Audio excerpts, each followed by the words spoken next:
प्रिय छात्र छात्राओं, आज की कक्षा में आप सबका हार्दिक स्वागत है।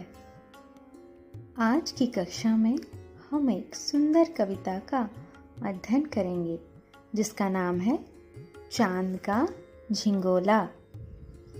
तो चलिए सबसे पहले जान लेते हैं इस कविता के कवि रामधारी सिंह दिनकर जी के व्यक्तित्व और कृतित्व के बारे में। राष्ट्र कवि के रूप में प्रसिद्ध ओजस्वी कवि रामधारी सिंह दिनकर जी का जन्म 30 सितंबर 1908 ईस्वी को बिहार के मुंगेर जनपद के सिमरिया गांव में हुआ था। उन्हें शौर्य और वीरता का कवि कहा जाता है। दिनकर जी की प्राथमिक शिक्षा गांव में ही हुई। पटना कॉलेज में बीए करने के बाद हाई स्कूल के प्रधानाध्यापक हो गए। 1950 ईस्वी में उनको मुजफ्फरपुर के स्नातकोत्तर महाविद्यालय के हिंदी विभाग का अध्यक्ष बनाया गया। 1952 ईस्वी में उनको राज्यसभा के सदस्य के रूप में मनोनीत किया गया। भारत सरकार ने उनको पद्म भूषण की उपाधि से अलंकृत किया। उन्हें उर्वशी महाकाव्य के लिए भारतीय साहित्य का सर्वश्रेष्ठ सम्मान ज्ञानपीठ पुरस्कार दिया गया। चांद का झिंगोला कविता में एक मजाक और व्यंग्य है। सदा अस्थिर रहने वाले व्यक्तियों के लिए कुछ नहीं किया जा सकता। इस बात को कवि ने व्यंग्यात्मक रूप से प्रस्तुत कविता के माध्यम से दर्शाया है। तो चलिए अब कविता की ओर बढ़ते हैं। हटकर बैठा चांद एक दिन माता से वह बोला, सिलवा दो माँ मुझे उनका मोटा एक झिंगोला। सन सन चलती हवा रात भर जाड़े से मैं मरता हूँ, ठिठुर ठिठुर कर किसी तरह यात्रा पूरी करता हूँ। आसमान का सफर और यह मौसम है जाड़े का, न हो अगर तो ला दो कुर्ता ही कोई भाड़े का। प्रस्तुत कविता के कठिन शब्दों के अर्थ कुछ इस प्रकार हैं। झिंगोला का अर्थ है छोटे बच्चों की कमीज या कुर्ता। हट करना अर्थात जिद करना।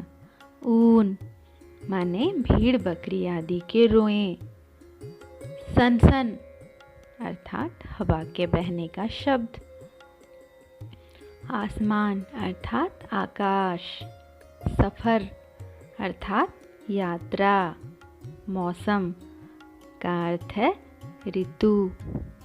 जाड़ा का अर्थ है शीत। भाड़ा अर्थात किराया। सलोने अर्थात सुंदर या मनोहर। जादू टोना अर्थात टोटका। नाप माने माप।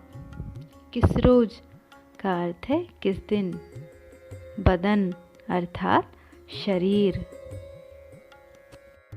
चांद एक दिन जिद करते हुए अपनी माँ से कहने लगा, हे माता, मेरे लिए ऊन का एक मोटा कुर्ता सिलवा दो। रात भर सन सन हवा चलती है जिससे मुझे बहुत ठंड लगती है। ठंडी के कारण मैं ठिठुरते हुए बड़ी मुश्किल से यात्रा पूरी करता हूँ। बालक चांद आगे कहता है कि माँ, मुझे आसमान में यात्रा करनी पड़ती है और यह जाड़े का मौसम है। यदि मेरे लिए एक कुर्ता नहीं सिलवा सकती हो तो कम से कम भाड़े का कुर्ता ही लाकर दे दो। बच्चे की सुन बात कहा माता ने, अरे सलोने, कुशल करे भगवान लगे मत तुझको जादू टोने। जाड़े की तो बात ठीक है, पर मैं तो डरती हूँ। एक नाप में कभी नहीं तुझको देखा करती हूँ। कभी एक उंगल भर चौड़ा, कभी 1 फुट मोटा। बड़ा किसी दिन हो जाता है और किसी दिन छोटा। घटना बढ़ना रोज किसी दिन ऐसा भी करता है। नहीं किसी की आंखों का तू दिखला ही पड़ता है।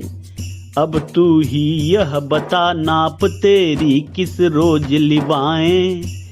सीधे एक झिंगोला जो हर रोज बदन में आए। बालक चंद्रमा की बात सुनकर माता ने कहा, अरे प्यारे पुत्र, भगवान करे तू हमेशा कुशल पूर्वक रहे और तुझे किसी प्रकार के जादू टोने का प्रभाव न पड़े।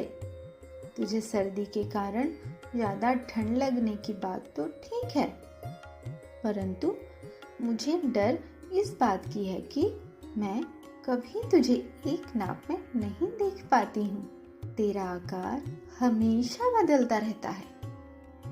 कभी तू 1 उंगली भर चौड़ा हो जाता है तो कभी 1 फुट मोटा हो जाता है। तू किसी दिन बड़ा हो जाता है तो किसी दिन छोटा हो जाता है। तू रोज घटता बढ़ता रहता है। किसी दिन ऐसा भी होता है कि किसी की आंखों से तो बिल्कुल दिखाई नहीं पड़ता है। अब तू ही बता, किस दिन तेरा नाप लेकर एक कुर्ता सिलवा दूं जो सही आकार का बने और जिसे तू रोज पहन सके। इस कविता के मुख्य बिंदुओं को आप यहाँ देख सकते हैं।